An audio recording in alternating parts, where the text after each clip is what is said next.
Good afternoon, everyone. Hello. Welcome to ATSA Lunch and Learn. I hope everyone can hear me. I'm clear enough. Um, we have Lunch and Learn with Thermal System today. We have Simon Ross, who will be doing the presentation good and helping us understand more about the company. But before we start, we have someone from SATSA here to talk to us. I would welcome welcome Truce, welcome to the Lunch and Learn. But she just has some thing to talk to us about. We'll listen to her first and then we can start with our Lunch and Learn. Thank you for having me. So my name is Drup, and I am one of the member of SESA board director, and I will be the representative for School of Construction this academic year. And I'm just here today to tell you guys a little bit about SESA if you guys haven't known it. So I hope I can share my screen. Can you guys see it? Yeah, it's good. Okay. So I'm just doing a quick introduction about SESA. So today I'll be covering like why we exist and about our student leadership, why you should invest in SESA, the recent advocacy that we just have, success advocacy that we just have, which is the establishment of the Office of Ombudsperson event happening on campus, and I go a little bit about student health, dental plan, and student club too. So we are the student-led nonprofit organization that represents a student. We operate a variety of student services, activity, and program designed to meet student unique needs and interests. And we also advocate on you guys' behalf whether it's by institution level or to own level of government to ensure that your voice are being heard. So our vision is to create a community where students are inspired to learn, lead, and be exceptional. And our mission is to improve student experience at every opportunity through school spirit, student support, and advocacy. And our business. So students are our business. So any surplus, like if you guys see on campus, the convenience store, the station, or the Odyssey coffee, or the Gateway bar, so any revenue we have from them gonna be reinvested into student activities and services. And our team, so the board of director are made up of members from the same student body, and it's us, and we provide strategic direction for the organization. And then from that vision, we have the staff team. So the executive director and staff will work to operationalize that mission and vision of the organization. And so the way it looks is that students are at the top, so student right here. And at the end of academic year, we run election. So around the end of March and in April, if any student who are interested in running for the board, you guys can run, and you guys got voted by student, and there will be 9 on the board table that got elected. And then we develop strategy, and then we provide that strategy, that vision to the executive director, and he will help us to operationalize that vision. We have staff also, and we also have a lot of volunteers who help us out, and we have a lot of great volunteer on campus. I don't know how things gonna go with COVID currently going on, but before we have like safe work, or I think like when COVID started, the tax program for student also going on. So if you guys wanna let us do your tax, it's completely free. It's like at, I think in around like March or April when tax season came. So the one who sit at the board table will be 9 director, and we will have an internal election to choose the president and vice president. So president and vice president gonna do external work. So they're gonna advocate on government level, and we will do with advocacy within state, 7 director. And this is us. So Liam is the president. Dawson, vice president. We have McLean. She's one of the director. And then Eric, Tommy, Jasmine, also the director from CESA. Oh, sorry. And then there will be Jaira, myself, and Hannah. So myself, I also the representative for School of Construction. So if you guys need any help or need any resources from CESA, you guys can contact me. My email is on the screen right there. So we have a nice office on the Senator Byrne building. It's the purple office, kind of opposite from Tim Horton over there. But if COVID going on and you guys not feel comfortable coming on campus, you guys can send email us or find us at cesa.com. So how do we invest in students? So like I mentioned before, any profit that we get from Station, Gateway Bar, or Odyssey Coffee gonna go into create student event.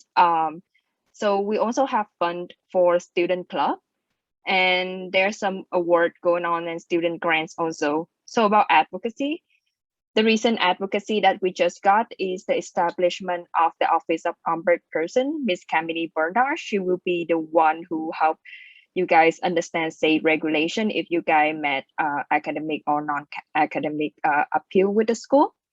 And these are the things she would help, which is make recommendation, point you to the right direction.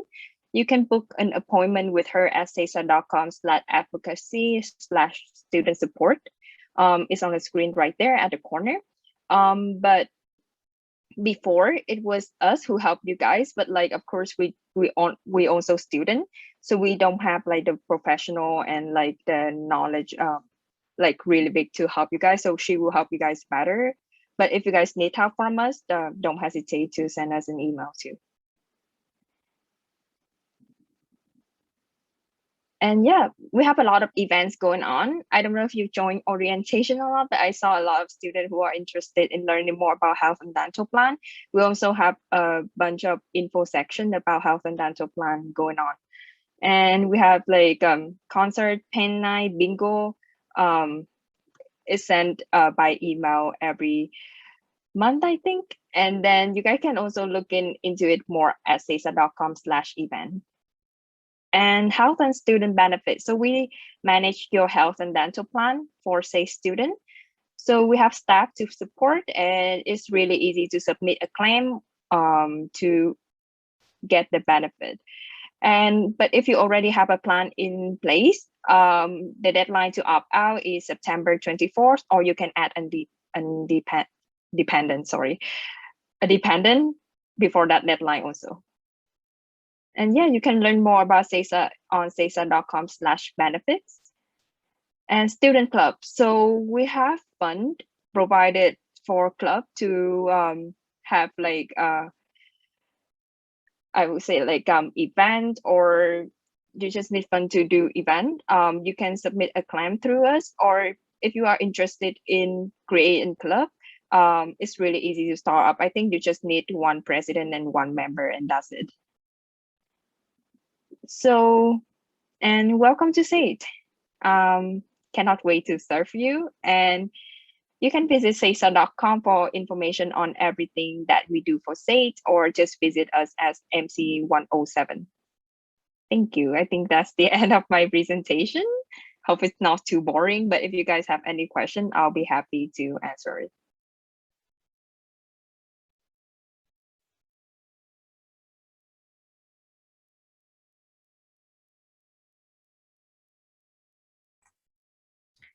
Thank you. I don't see any questions coming in. I see thank you. So I guess people are good with the presentation. And if they have any question, they can always reach you out, right? Okay. Okay, thank you. I guess we will move on to our lunch and learn. Oh, sorry, there is a question. Can you paste your, oh, there, you got it. Okay, we will then just move on to our lunch and learn. And if there are any question, I will keep talking about it in the middle. Thank you. I'll go ahead, Simon. Okay, thank you very much. Yeah, good afternoon, everybody. really looking forward to giving you guys a presentation on terracotta facade. So I'll just share my screen right now and make sure everyone can see it. Everyone can Yep, see the that's screen? Excellent. Yeah, to start off, so yeah, my name is Simon Ross. I'm work with the company Thermal Systems. We're a Calgary-based subcontractor in the building envelope sciences. So everything we do is supply and install. So my goal in the company is basically be part of the business development. So I work with architects, engineers, building owners, kind of early stages to kind of help kind of have their vision become reality and make it constructible. So we deal with a lot of different products. So I'll kind of just briefly kind of give you a little introduction of what we do as a company. We do a lot of ACM, so aluminum composite material. This is an actual local job, student hub center that's for U of C, just recently completed on 16th Ave. But nice thing about the aluminum composite metal panel, you'll see a lot of use of that material at SAIT. And it's a very flat material. You can do curves into it. You can cut into all different types of shapes. It's a very nice material in terms of oil canning. So that's reduction of oil canning. So you're not going to get pillowing in the panel itself. Another product we look after is BMO. So it's a structural staying seam roof system and wall system.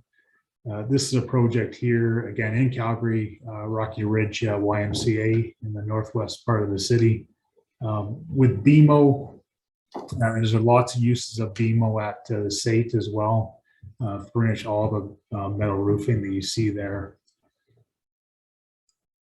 But with it being a structural staying seam roof, you can really curve it into any type of shape that you'd want. Very long lengths. We typically end up using aluminum because it is lighter weight, higher recyclability content. And you could also do welded penetrations and welded inbound gutters. So it's very, very flexible. One of the new things with BMO as well is they have an ETFE system. So what ETFE is, it is basically it's almost like it's a polymer plastic that's used to make these pillows. So you can kind of see in here, these are basically small pillows that are filled up with a low pressure of air. So that air actually provides a little bit of thermal performance. But it is very, very lightweight. So this is kind of what you'd see on a lot of new stadiums in the US. US Bank Stadium in Minneapolis, the new Mercedes-Benz Stadium in Atlanta, Georgia. So it's very lightweight, great for kind of bringing in that natural daylight and kind of really kind of keep the elements out, and it also reduces the amount of structural steel required. Fairly new to Canada for sure. So we are definitely really happy to be able to promote this product. One of the other products is CalWall. It's a translucent fiberglass panel system. The nice thing about CalWall is it provides natural diffused daylight into a space, reduces glare, does provide reduction of solar heat gain, so it's actually not going to heat up the space inside, and a very high thermal performance. So anywhere between an R4 all the way up to an R20 center of cell of the panel. So if you compare that to glass, we're talking much, much greater thermal performance criteria. Again, nice natural diffused light, full spectrum daylighting, so all your colors are going to come through. And then one of the other products we look after is molding, so it's our terracotta facades. We'll be talking about terracotta throughout this presentation, so I'll chat a bit more about that later. And kind of one of the last ones is Solatube. It's a tubular daylighting system, kind of basically harvest daylight from the top and and then basically runs the daylighting through a tube. The tubing can run up to about 60 feet in length, and basically going to bring that light into a space that you need. So with this type of product, you could have say for example, a 3-story building, and you can actually bring daylight to the first floor right in the middle of that space where, before that wasn't possible with side lighting or a traditional skylight. And kind of the last thing that we're known for is, we do get involved in a lot of design assist projects with architects, a lot into architectural metals, and we get involved a lot of BIM modeling projects that require parametric models. This was a project in Edmonton for the control office tower for the airport, where they ended up using a zinc shingle. But we also get into a lot of natural metals. The one on the left is a brass shingle, and the one on the right is a coppered standing seam project in Winnipeg. So that's the end of, I guess, the kind of commercial part of the presentation. But yeah, we're a huge supporter of SAIT. We hire a lot of SAIT students throughout the summer and usually for bring them on full time. So again, big supporter of the programs there. So we'll jump into terracotta. Any questions, please just type them into the chat box, and I'll do my best to answer them for you. So today we'll be talking about the materials itself, the terracotta material. We'll look at the different colors available. We'll look at the surfaces, what you can do with a terracotta facade. We'll look at baguettes lamellas. So baguettes and lamellas, these are shading devices, window coverings, balcony railings.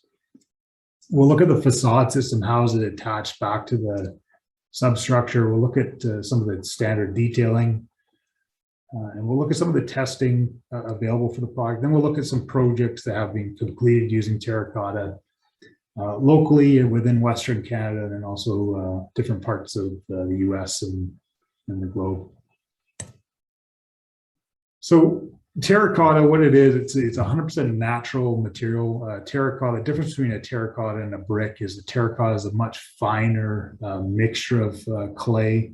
So you can, in this picture here, you can see the clay deposit on the far right. So basically extracting that natural material, bringing their facility, and then they're basically grinding it up, and then basically you can be firing it through their process. So the process is basically bringing that raw material. All the raw material is natural. We're not bringing any kind of added pigments or dyes to, add color to the terracotta. All the color produced, all the natural color produced, are using natural materials. So very environmentally friendly. So we're going to basically process. We're going to grind that. We're going to mix that up. We're going to extrude that shape, and that's going to go through a drying and then a burning process. So if you look over here, this is basically a kiln, and the kiln itself is probably near the length of a football field, and that's how long it takes for that firing process. It's very intense, so obviously it's non-combustible going through that heat, and the final step is the cutting and packaging.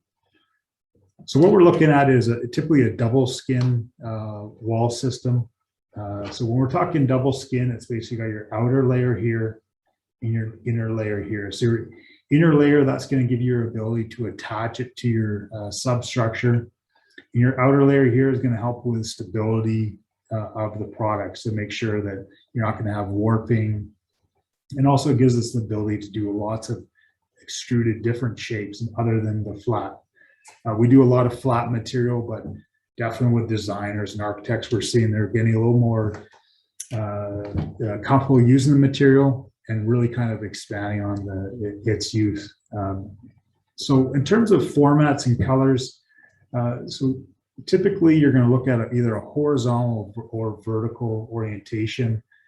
So a standard 30 mil thick tile laid horizontally is going to be up to a max of about 400 millimeters in height, and then 1,500 millimeters in length.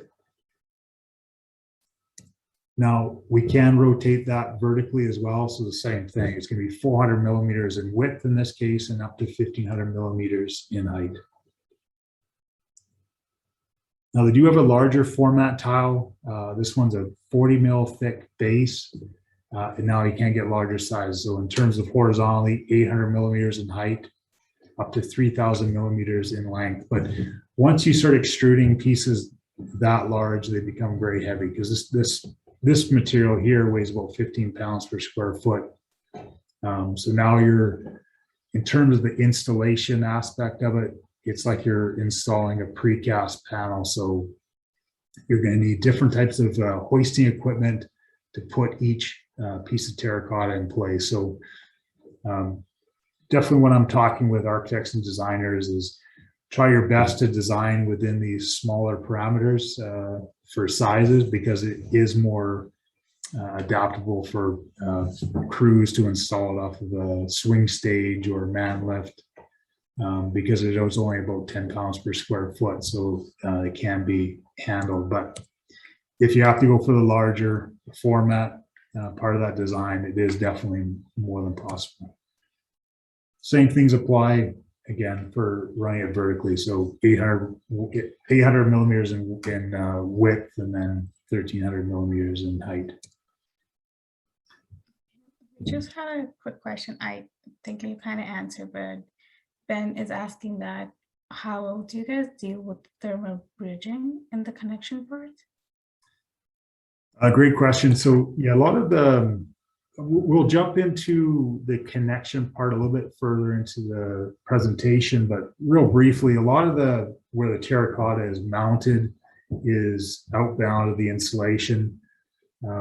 So once we connect it back to the substructure, you're typically going to be, most commonly nowadays, we're going to be using some type of thermal clip in carrier rail to make sure we're achieving that effective R value required for the project. But we'll kind of touch a bit more on that a little bit later. So standard colors, again, all these colors here you're seeing, these are all natural colors. There's no pigment, no dyes. So it's going to last the life of the tiles. So life expectancy of these tiles are, through their environmentally declaration product is basically it's 150 years. So this will not fade with UV at all. So it's going to probably last longer than the building itself in a lot of cases. I show this chat box. And so, yeah, all the colors here, a couple things is a lot of the natural reds and earth tones, those are going to be coming right from the factory. So they're typically different price points for different colors. So not all the same price. So you're going to get kind of, this is kind of your first price group, and then you get some of the grays and whatnot. That's kind of your second price group. And then really these blues and the turquoise, that's going to be your kind of your more expensive price group. Now this is all based on the 30 mil format tile. Now you can, the 40 mil thick tile has just a slightly different color palette. The colors are a little bit deeper. You can do custom colors with this material. For example, at SAIT, quite a few years ago now, we had completed all the supply and installation of all the terracotta. There was onto a standard substructure. So we're talking membrane insulation, rail and clips. Now there was a lot of that terracotta came from overseas as part of the curtain wall package. So that terracotta that came from China was a little bit different of a natural red than the terracotta we use from Germany. So what we ended up having to do is do a custom color match to the terracotta that was in the curtain wall.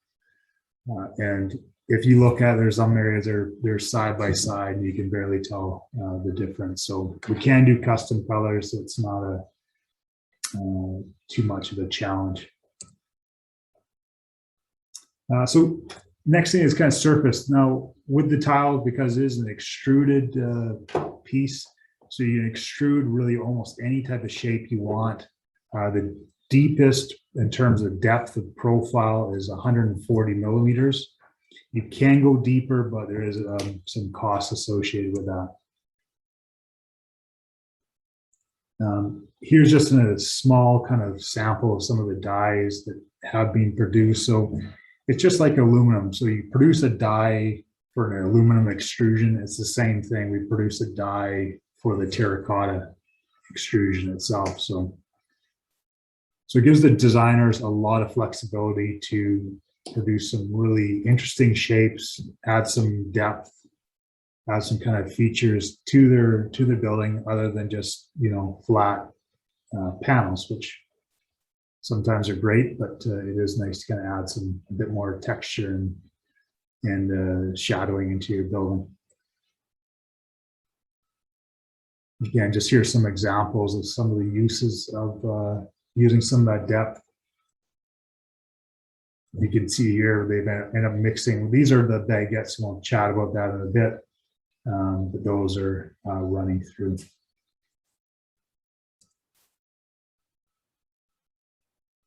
Again, shingled options, great example. So we're keeping a nice flat substrate in behind here, and then just shingling the tile itself. So the cost for to produce something like that in terms of installation is no different than installing a flat tile. You're just doing a different dye on the front. The other great thing about terracotta, you can use all those nice, beautiful natural colors, but we can also have them glazed just like pottery. So there's really 3 different types of glazes out there. We'll kind of start from the right, kind of move into the left. So the right, you have your natural, your solid color glazes. They can be used from any standard RAL color chart. So it's kind of more of a European standard color chart. But there's literally hundreds of colors in there. We go into this middle section. This is a translucent glaze onto a dark volcanic body. So this one, so it shows a little bit different. The terracotta is a bit more lively with that. And then in the last one here, this is an iridescent glaze. So the glaze is just kind of each piece of terracotta looks completely different than the next one, especially when the light shines on it. But as I mentioned, literally hundreds of colors that can be used for the terracotta. There's no, so for some materials, other materials like aluminum composite metal panel, for example, they have paint setup charges for small orders. Typically terracotta, there is no, I think the 75 euro is the kind of additional setup charge. So it's pretty minor, but so you can add a lot of variety into your project without kind of spending a ton of the bank.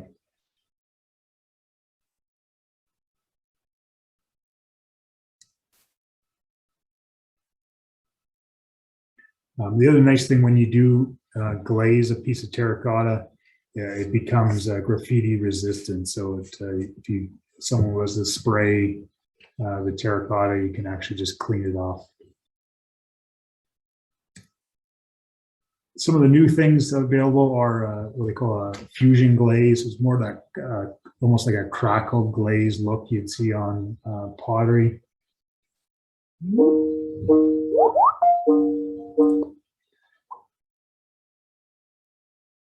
So lots of options.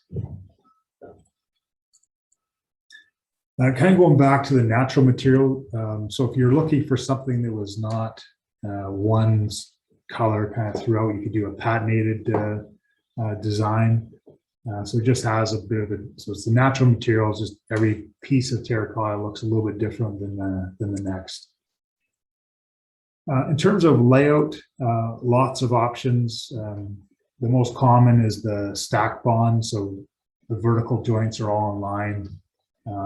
Or you have on this part here, that's the running bond. So basically the horizontal joints are in line, but the vertical joints are offset.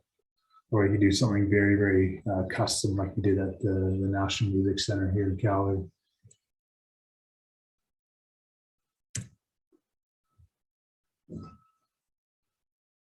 So again, we don't have to have all the vertical joints line up.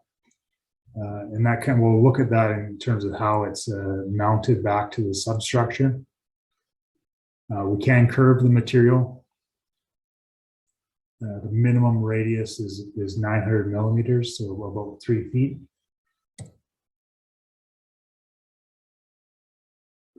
And again, we can do more of a running bond design, but vertically. This is actually more of a cost-effective approach versus doing the running bond. And we'll kind of get into that when we look at the substructure and how it's attached back.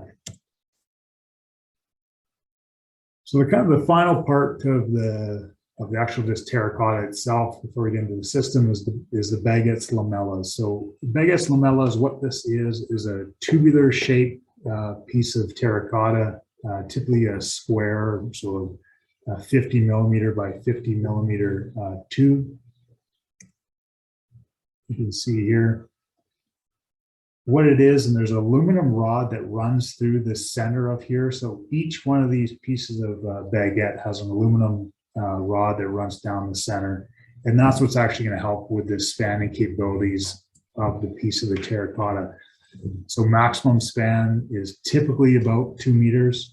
So between supports, so it is, fairly far. But again, there's lots of different shapes we can do. Obviously, squares are rectangular. We do triangular shapes, more of a circular design. Airfoil blade systems. So typically, the airfoil blades do have a little bit further spanning capabilities. And the reason why is that we would end up running multiple aluminum rods or tubes through the terracotta to help with that span. But again, because it's an extruded product, there's a lot of customization available. So if there was a shape that anyone really wanted to do, we would run that through with molding. They come back to us and say, yes, we can do this shape, and this would be the spanning capabilities of that shape. So lots and lots of options for the material. This was a project we ended up completing in Vancouver, but one of the things we typically do with the terracotta, we would typically split it in the center. So these are about a 2 meter span. By splitting in the center, there's a small gasket between each piece of terracotta. It's only about 3 millimeters. But the challenge of using a natural material, extruding a natural material 2 meters long and trying to keep that as straight as an arrow is very, very difficult. Even the specifications allows for some type of flexure or kind of bending in the material itself. So by splitting it, we end up cutting that expected deflection into a quarter. So instead of having a bunch of smiling faces or frown faces on here, we're able to keep it very straight. Keeps the architect and the owner happy.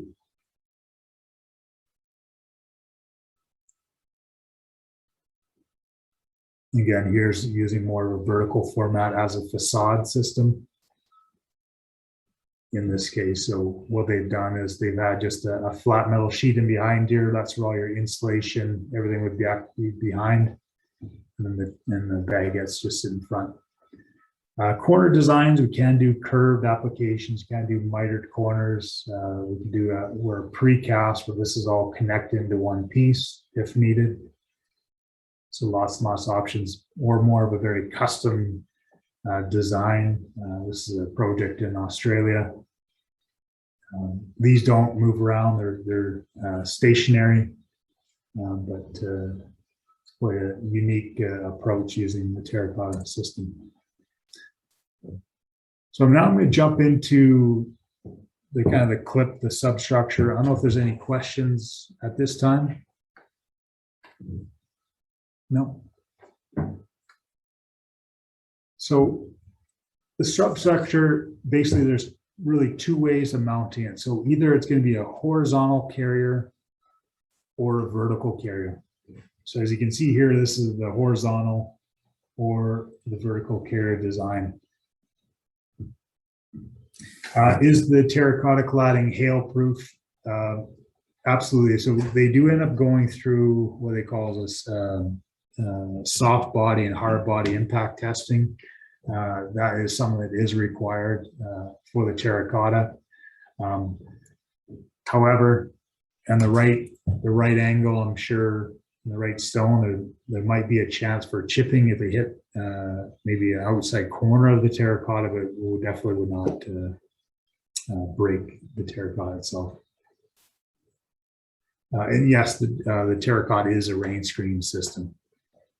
It allows for ventilation throughout.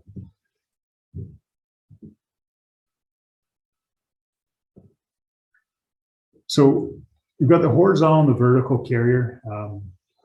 And just kind of going back real quick. So here's the horizontal carrier. And it's pretty apparent you'd use the horizontal carrier when your terracotta is taller than it is in width, because this is going to be at all the horizontal joints. So in this case here, this is about 1,500 millimeters in height. And the piece of terracotta can be any width we want. It can be 200, 400, doesn't really matter. So there's very little substructure behind here. Now, in this case here, where they have it at every horizontal joint, the tiles are very long, but very narrow in height. There's a lot of substructure. So this would cost a lot more to do it this way than this way, if you're using that horizontal carrier design. So kind of just real quick, you know, we would have a vertical rail and behind that would be attached to a thermal clip. We would run our horizontal carrier to that. All the clips would be placed on. And then we end up running in a vertical joint profile that sets a nice consistent vertical joint for the terracotta. And the terracotta pieces are placed in. So very simple, but effective. So again, horizontal carrier is going to be at all the horizontal joints. Part of the clip system, what they have is what we call the rapid clip. So this actually grabs into the back of the terracotta itself. I do have a small piece. I don't know if you can, I'll try and demonstrate on my screen here, but so you have this little clip, it has a little spring on it. Basically that grabs in. So it's basically, once it's installed, you know, basically it's not going to fall out. And it allows for a few things. It allows for a non-progressive installation. So what that is you don't have to start from the bottom and work your way up. You can go bottom up, you can go top down, you can leave a piece of terracotta out.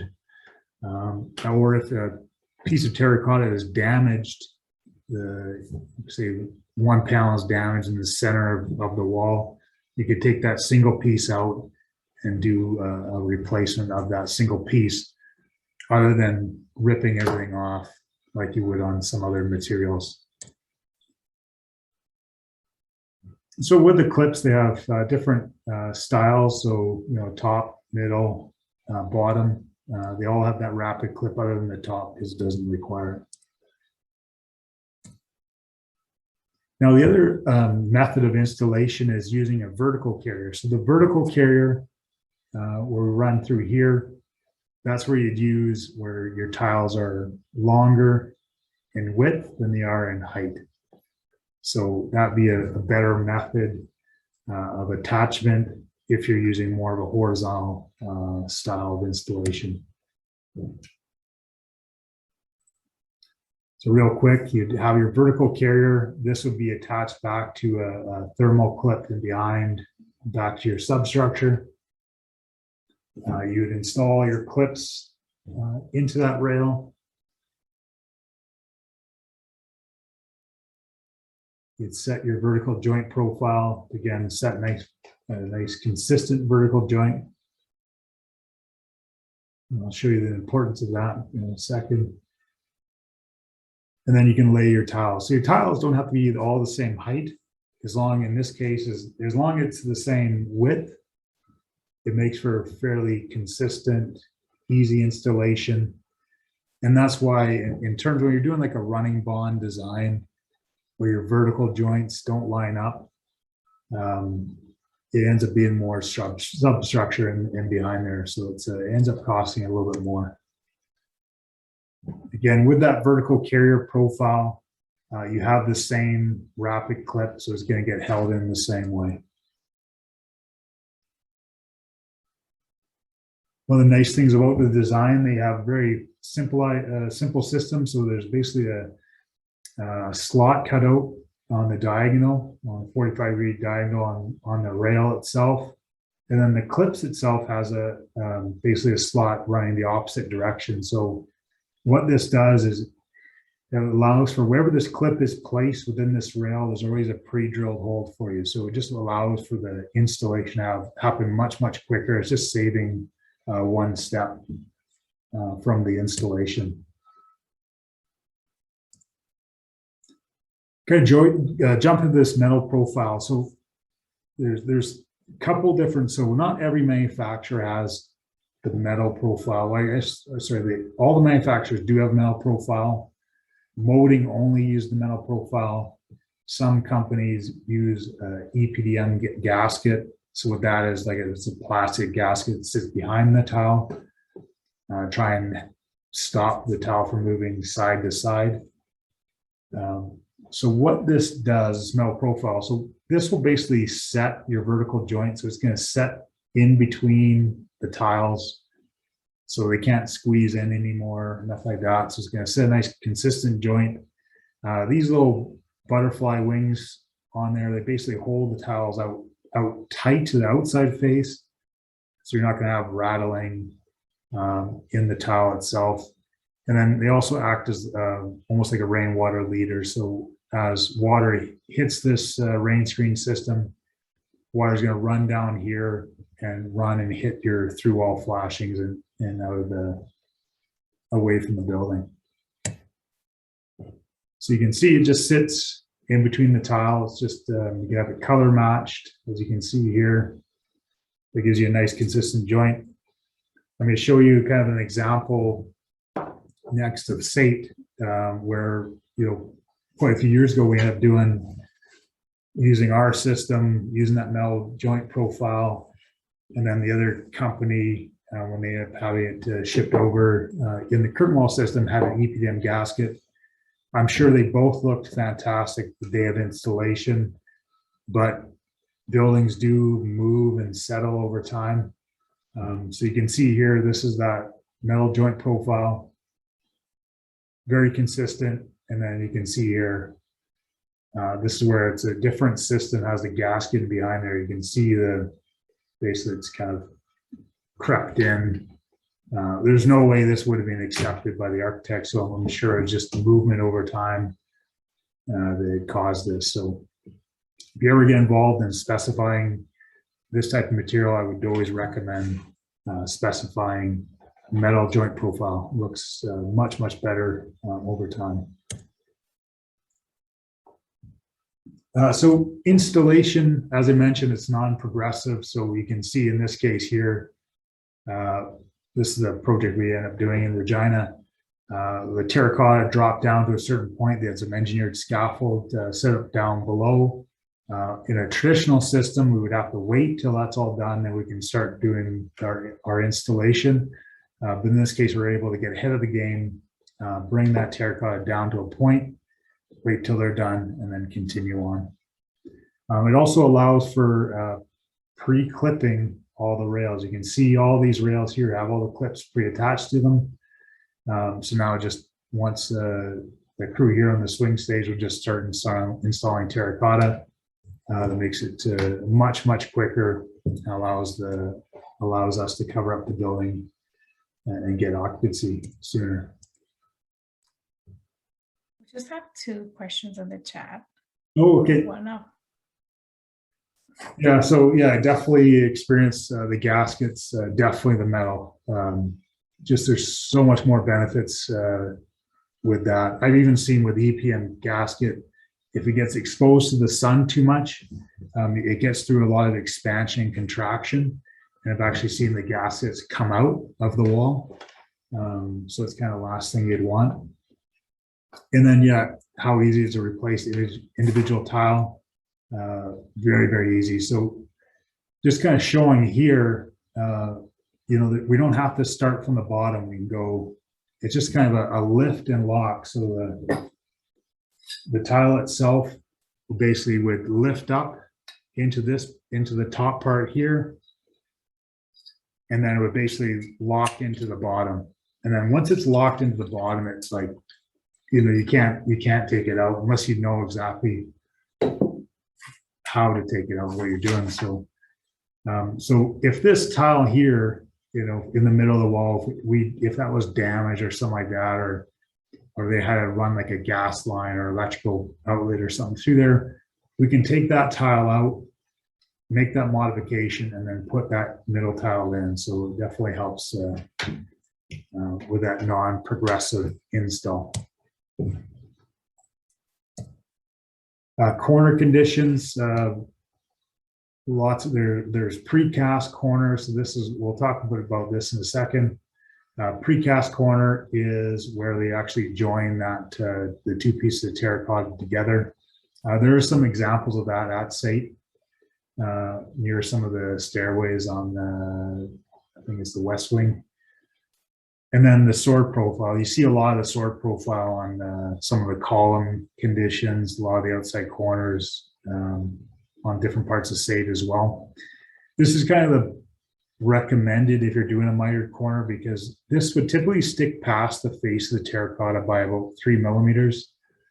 And what that does, if anything get hit, if someone's going to hit it with whatever it may be, bump it with a bike, stroller, really anything, a boot, the metal flashing will kind of take that impact versus the terracotta, because that is definitely the weakest point.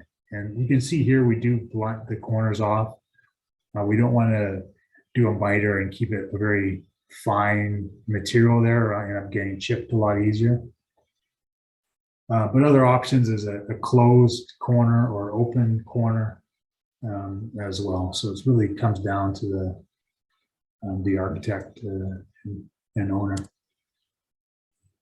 Precast corners, as I mentioned, there's an aluminum rod that runs through the inside the terracotta, pre-connects these two pieces together. Limitations to that, the maximum depth we can go is about 250 millimeters back. This face here could be up to 1500, but you know, a great option for wraparound columns, doing window returns, that type of thing. So again, the materials is 100% natural material, so you're not getting kind of water staining, you're not going to get efflorescence coming out. So efflorescence is like from the chemicals typically you'd see in some bricks and other concrete products. A lot with concrete products, you'd see that. 100% non-combustible, so you know, it can be put onto adjacent to another building, no issues. 100% UV resistant, fully recyclable.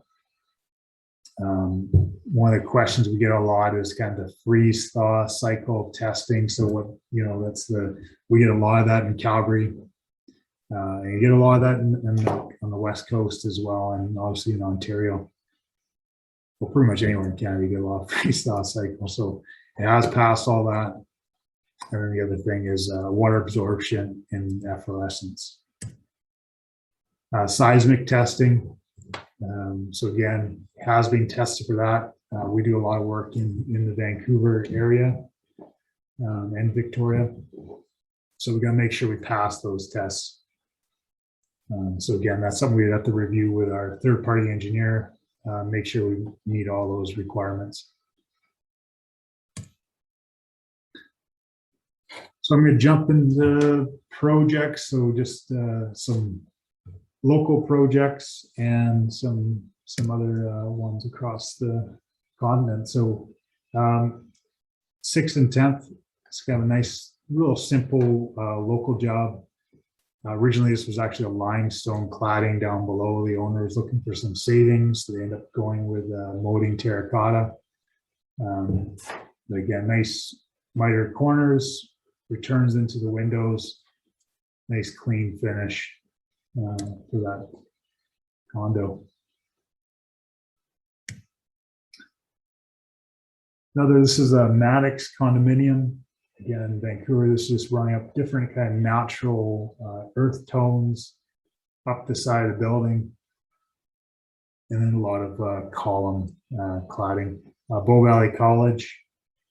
This one was a little bit different. We ended up working with a curtain wall contractor, help with their design assistance to have these pre-assembled in a factory.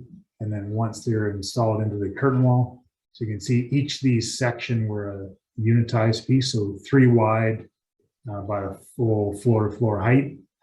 Those are all pre-assembled in the factory, and then each piece was hoisted into the site. So these are 3 sections in this case.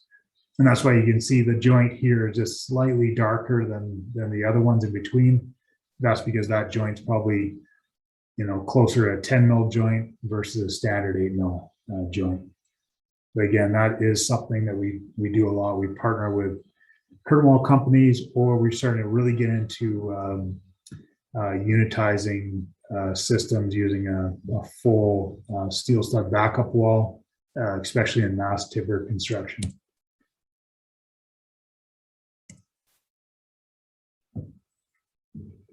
Fraser Commons, this is a big condominium in Richmond. Was just recently completed. So again, using lots of natural grays and a little bit of red in there. Again, there's no, in this case, there's no glazes, just all natural colors.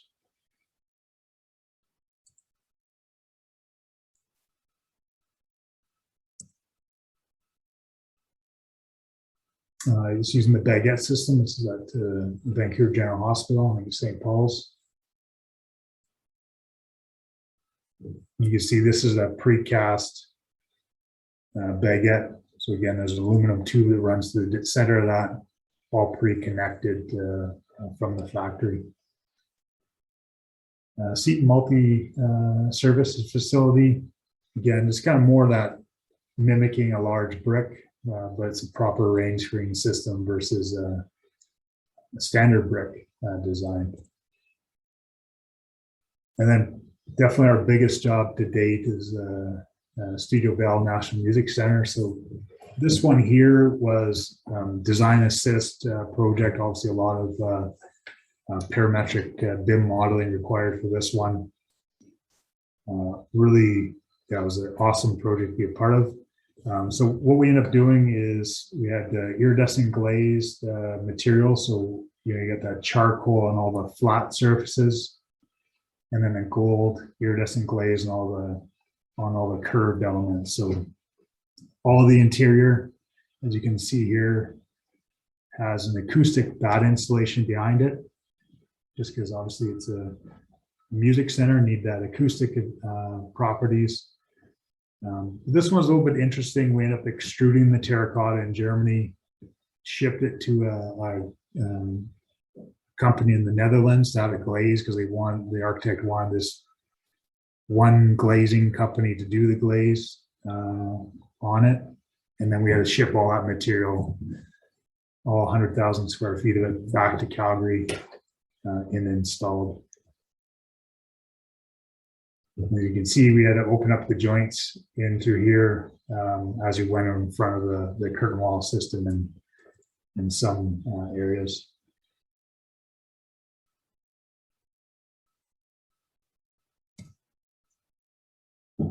But a simpler job, this is the downtown community rink. So this is kind of connected to that Oilers arena, but just using what they call this is a deep groove, so it mimics a vertical joint. So you can see here on this view, you can't really see where the main vertical joint is, where that reveal is. So it does add a lot of texture. Again, this is a very simple way to use the terracotta very cost effectively.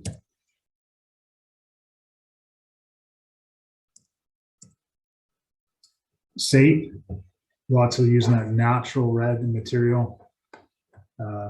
Again, you can kind of see in here, this is where you have the two different companies. We did all the kind of the standard build up here and all the columns, and then that's where they end up using unitizing a lot of it into the curtain wall frame. So you definitely see that big sword profile coming through, protect that edge.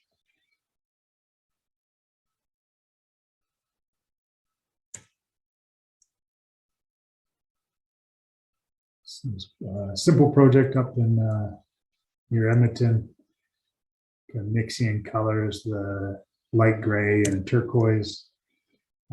This is a nice terracotta option for Surrey Courthouse. That gets wrapping around the courthouse there.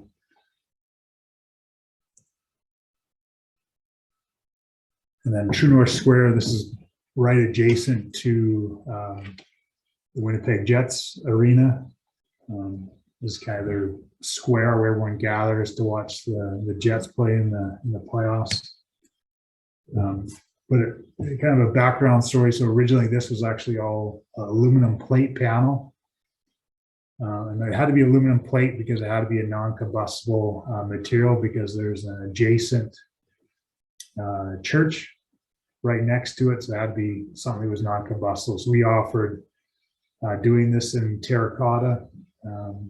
And so it allowed the architect and the owner to add a lot more color, a bit more of a natural feel to the building. Again, just a real simple job with this, kind of mixing different colors in the terracotta. There's no really large minimum setup charges to do that. Really interesting project in Philadelphia. We've kind of blended in some of the baguettes into the design of the facade.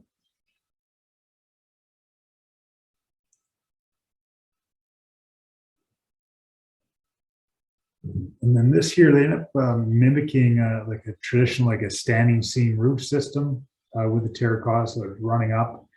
And then on top of here, they actually ran the terracotta on top of like a BMO structural standing seam roof. So what they've done is they've allowed for attachment of a horizontal rail onto the roof system. It doesn't penetrate the roof.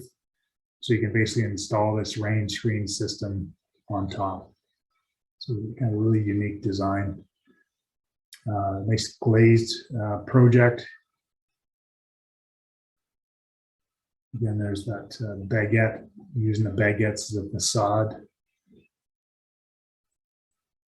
Nice, really nice natural colors.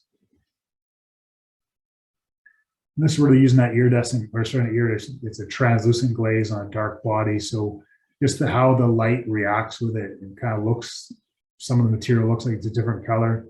It's all exactly the same. It's just how the material reacts to the lighting. And then here's where they've just blended in natural material, natural colored material with a glazed product.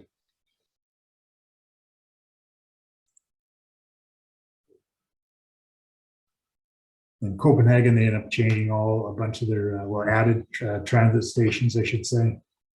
Lots of use of terracotta. Each station has a different feel to it. And this one's really nice. They're kind of mixing in the vertical and horizontal layout with different tones of white. And here they've actually glazed the edge of the terracotta. So it's all glazed white, and then just the one edge on the shingle design is glazed different.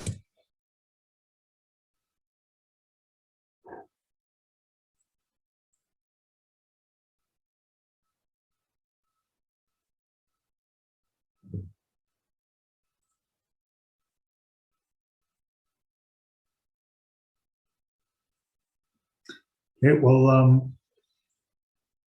I think this is pretty much wraps it up. As you can see, there's tons of stuff you can do with the material. It's a very flexible material. I don't know if there's any other final questions. I know we're kind of hitting right at 1 o'clock, so I don't want to take up too much of your time.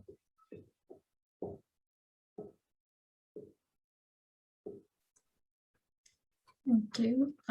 Yeah, this was good.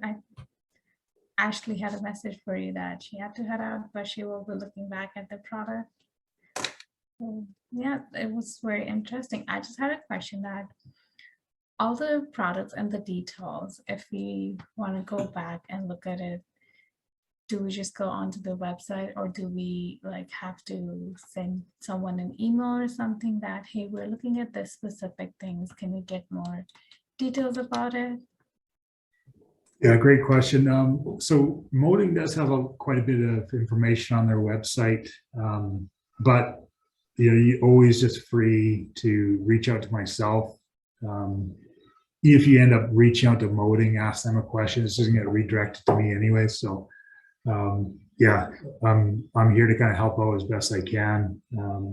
We have quite a bit of experience in the facade system, so we do understand how it needs to be attached into our climate using the proper thermal clips to achieve different effective R values. So, and incorporating different things like through wall flashings, really anything. So, yeah, check out Moding does have a fantastic website, but if there's any kind of real technical questions, please don't hesitate to reach out to me.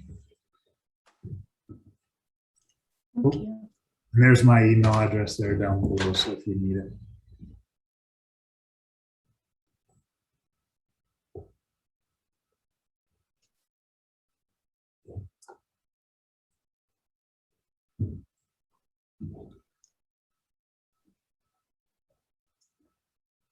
I just got a question how often we hire. We're honestly always looking. So you could always send in a resume, even if it's for a temp position, full-time position, send it to hr@thermalsystems.ca. You can mention me in there that you saw one of my presentations and I thought it might be a good fit. That should help. There are lots of SAIT grads at Thermal. I wasn't a SAIT grad. I was a grad at Camosun College of Victoria, but I took a civil engineering technology program. So it's definitely it's the type of people we're looking for.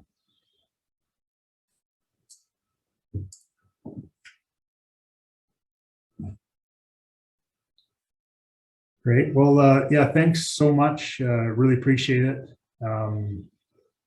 Yeah, again, reach out to me if you need anything, and enjoy your semester. I guess it's just started into it. I don't know what year you guys are into right now, but good luck, and too bad you guys are not in classes. Yeah, well, we're hoping to get into the classes next semester in person. So